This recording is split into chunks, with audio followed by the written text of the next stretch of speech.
Welcome sa Philippine Island Weather Update. Lagi ninyong kasama sa Balitang Panahon ngayon. Patuloy pa rin ang epekto ng tatlong weather systems po sa ating bansa. Dito sa may northern and central Luzon, andyan pa rin ang northeast monsoon o yung malamig na hanging amihan. Dito naman sa bandang Visayas and Mindanao, andyan pa rin ang epekto ng easterlies o yung mainit na hangin naman galing sa silangan. At ang shear line o yung linya kung saan nagbabanggaan po ang amihan at ang easterlies nakakaapekto sa malaking bahagi po ng southern Luzon. So may mga areas pa rin na uulanin sa ngayon. Samantala, base naman sa ating latest satellite animation, wala po tayong namamataan na bagyo or low pressure area sa paligid ng ating PAR at makakaapekto rin sa ating bansa sa mga susunod na araw. Sa Luzon po, asahan pa rin ang pinakamatataas na tsansa ng ulan sa may silangang parte ng southern Luzon dahil yan sa shear line o yung banggaan ng mainit at malamig na hangin.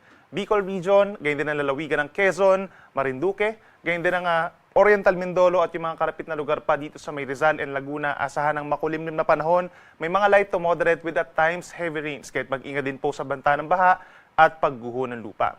Dito naman sa may Northern and Central Luzon, pinakang uulanin ng mga light to moderate ang Cagayan Valley, dito rin sa halos buong Cordillera Region, lalo ng Apayao, Kalinga, Mountain Province, and Ifugao, ngayon din ang lalawigan ng Aurora, epekto po yan ng northeast monsoon.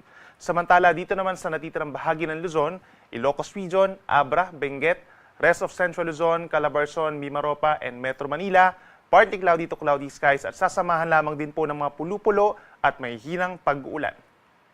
For Metro Manila, medyo mababa pa rin po ang tsansa ng mga pag-ulan natin at minsan lamang kumukulimlim, temperatures from 23 to 31 degrees Celsius, habang mananatiling medyo malamig pa rin po dito sa may Northern and Central Luzon. For Baguio City, between 14 to 15 degrees Celsius ang minimum temperature, habang sa may Tuguegarao, pinakamababa ang 21 degrees Celsius. Sa ating mga kababayan po sa Palawan at sa halos buong Visayas, asahan ng fair weather conditions. So minsan, bahagyang maulap or maaraw ang kalangitan at may mga times lamang po na maulap ang kalangitan na sinasamahan ng mga pulupulong pag-ulan or pagkidlat pagkulog dulot po ng easterlies. Habang uulanin naman ang ating mga kababayan po sa may Eastern Visayas pa rin, lalo na sa may Eastern Samar, kahit mag-ingat din po sa mga banta ng baha at landslides at ugaliin pa rin ang pagdadala po ng payong epekto ng easterlies. Temperature natin sa Metro Cebu, 26 to 31 degrees Celsius.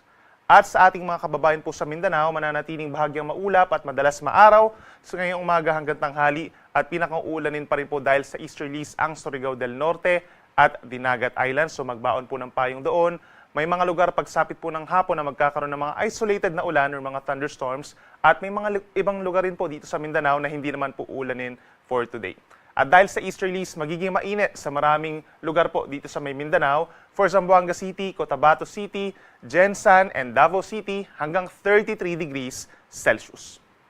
Sa ngayon po, dahil pa rin sa northeast monsoon, meron pa rin tayong gale warning sa ilang baybayin po dito sa may northern Luzon.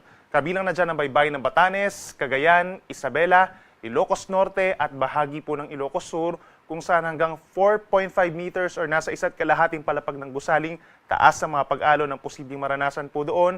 Pagbabawalan na pumalaot yung mga small sea vessels, lalo na yung mga nangingisda.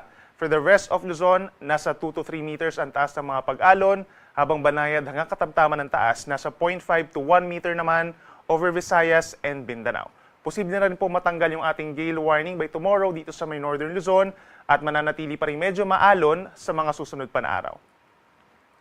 At para naman sa ating T-Day weather forecast, simula po sa Sabado hanggang sa Lunes, asahan pa rin ang mataas na tsansa ng ulan sa may eastern section of Luzon na bahagyang epekto po ng shear line, bahagyang aakyat ito, habang yung ating northeast monsoon medyo nakakonfine pa rin po dito sa may northern and central Luzon.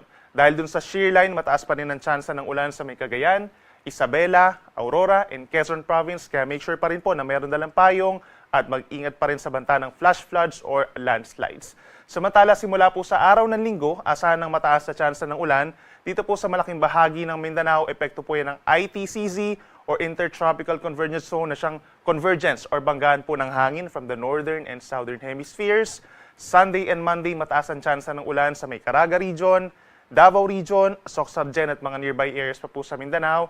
So mag-ingat din po sa mga banta ng baha at laging tumutok sa ating mga updates and advisories. Samantala dito sa natitirang bahagi po ng Northern and Central Luzon, may epekto pa rin ng northeast monsoon or hanging amihan. Medyo may kalamigan pa rin at sasamahan pa rin po ng mga mahina hanggang katamtamang mga pag-ulan, lalo na sa mga areas ng Cordillera Region and the rest of Cagayan Valley. Habang ang natitirang bahagi ng bansa, asahan pa rin ang bahagyang maulap, fair weather conditions sa maraming lugar, kabilang na yung ating mga kababayan na nagse-celebrate ng festivals dito sa may Ati-Atihan sa may Aklan at sa Sinulog Festival dito sa Cebu po. Meron lamang tsansa ng mga pulupulong mga paulan or pagkidlat, pagkulog.